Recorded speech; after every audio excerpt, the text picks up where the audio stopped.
নমস্কার, অগ্রগতি Anjana's kitchen and ব্লগে সকলকে জানায় সন্ধ্যাকালীন শুভেচ্ছা ও স্বাগত। আজকে আমি মোচা দিয়ে তৈরি করে নিয়েছিলাম একেবারে একটি ইউনিক ধরনের রেসিপি। মোচা দিয়ে আমরা মোচা ভাতে, মোচার ঘন্ট, মোচার চপ ইত্যাদি ইত্যাদি নানা ধরনের রান্না খেয়ে থাকি। আজকে আমি মাথা খাটিয়ে তৈরি করে ফেললাম মোচার বাটার রেসিপি। এই মোচা বাটার রেসিপিটি মোচা ভর্তা নামেও নাম দেওয়া যেতে পারে।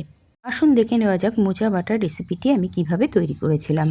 মোচা বাটা বা মোচা ভর্তা রেসিপিটি তৈরি করতে আমি নিয়ে নিয়েছিলাম একটি মোচার ভেতরকার কচি অংশ। এবার মোচার কচি অংশটাকে আমি কেটে নিয়েছিলাম ঠিক এইভাবে। দেখুন, আমি এরকমভাবে মোচার ভেতরকার অংশটাকে কুচি করে কেটে নিয়েছিলাম। এবার আমি মোচা কাটার অংশটাকে দিয়ে দিয়েছিলাম একটি প্রেসার কুকারের মধ্যে সেদ্ধ করতে। প্রেসার কুকারের মধ্যে কিছুটা জল দিয়ে আমি সেদ্ধ করতে বসিয়ে দিয়েছিলাম গ্যাসের ওভেনে। এবার আমি কিছু চিংড়ি মাছের মাথার দিকের অংশ নিয়ে নিয়েছিলাম। সেই মাথার দিকের অংশটাকে ছাড়িয়ে ভেতরকার একটা নোংরা মতন পোটলা মতন অংশ থাকে, সেটাকে বাদ দিয়ে ফেলে পরিষ্কার করে ধুয়ে নিয়েছিলাম। এদিকে মোচা কাটাটাও আমার সেদ্ধ হয়ে গিয়েছিল। মশলার জন্য নিয়ে নিয়েছিলাম বেশ কিছুটা রসুন, 8 থেকে 10 কোয়া, 2টো কাঁচা লঙ্কা, একটা শুকনো লঙ্কা, একটা বড় সাইজের পেঁয়াজ ও সামান্য পরিমাণে আদা কুচি। নিয়ে নিয়েছিলাম 1 মুঠো চিনেবাদাম। চিনেবাদামটাকে ভালো করে নেড়ে ছেড়ে ভেজে তুলে নিয়েছিলাম। এবার ওই চিনেবাদাম ভাজার তেলের মধ্যে পেঁয়াজ কুচিগুলোকে দিয়ে দিয়েছিলাম ছাড়িয়ে রাখা রসুন, কাঁচা লঙ্কা, শুকনো লঙ্কা আর আদা কুচিটিকে।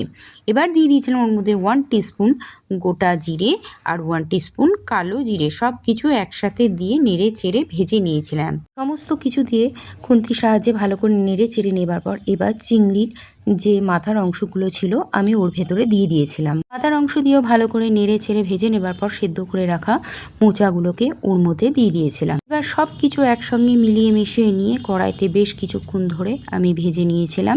ভেজে নেবার পর এর ভেতরে এবার আমি দিয়ে দিয়েছিলাম 1 টিস্পুন হলুদ গুঁড়ো, 1 টিস্পুন লবণ ও 1/2 টিস্পুন মতন চিনি। আমি রান্নার মধ্যে চিনি সবসময় ব্যবহার করে থাকি স্বাদের ব্যালেন্স ধরে রাখবার জন্য। এবার সব কিছু মিশিয়ে নেবার পর এর মধ্যে ভেজে রাখা বাদামটাকে দিয়ে আবার আমি কষে নিয়েছিলাম। কষিয়ে নেবার পর এবার আমি একটি ঢাকা দিয়ে দিয়েছিলাম। ঢাকা দেবার পর বেশ কিছুটা জল বেরিয়েছিল।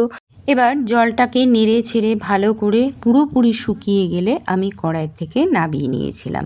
কড়াই থেকে নামিয়ে নেবার পর কিছুটা ঠান্ডা অবস্থা হয়ে আসলে আমি তখন মিক্সার গ্রাইন্ডারের বাটির মধ্যে দিয়ে ভালো করে এর একটা মিহি পেস্ট তৈরি করে নিয়েছিলাম। এবার গ্যাসের ওভেনে কড়াই বসিয়ে নিয়েছিলাম। কড়াইয়ের মধ্যে 1 টিস্পুন মতন আমি কাঁচা সর্ষের তেল ছড়িয়ে নিয়েছিলাম। সেই তেলটি গরম হয়ে যাবার পর আমি মোচা বাটার পেস্টটিকে কড়াইয়ের মধ্যে ঢেলে দিয়েছিলাম। কড়াইয়ের মধ্যে মোচা বাটার পেস্টটিকে দিয়ে বেশ খানিকক্ষণ নেড়ে চেড়ে একটা শুকনো মণ্ড মতন তৈরি করে নিয়েছিলাম। কখনো এটাকে ছড়িয়ে দিয়ে ঢাকা দিয়ে নিয়েছিলাম, আবার উল্টে পাল্টে কখনো খুন্তির সাহায্যে নেড়ে চেড়ে এই মোচা বাটাটাকে আবার মিশিয়ে দিয়েছিলাম। এইভাবে বারে বারে নেড়ে চেড়ে দেখুন এর কালারটাও আস্তে আস্তে কীরকম চেঞ্জ হয়ে এসেছিলো।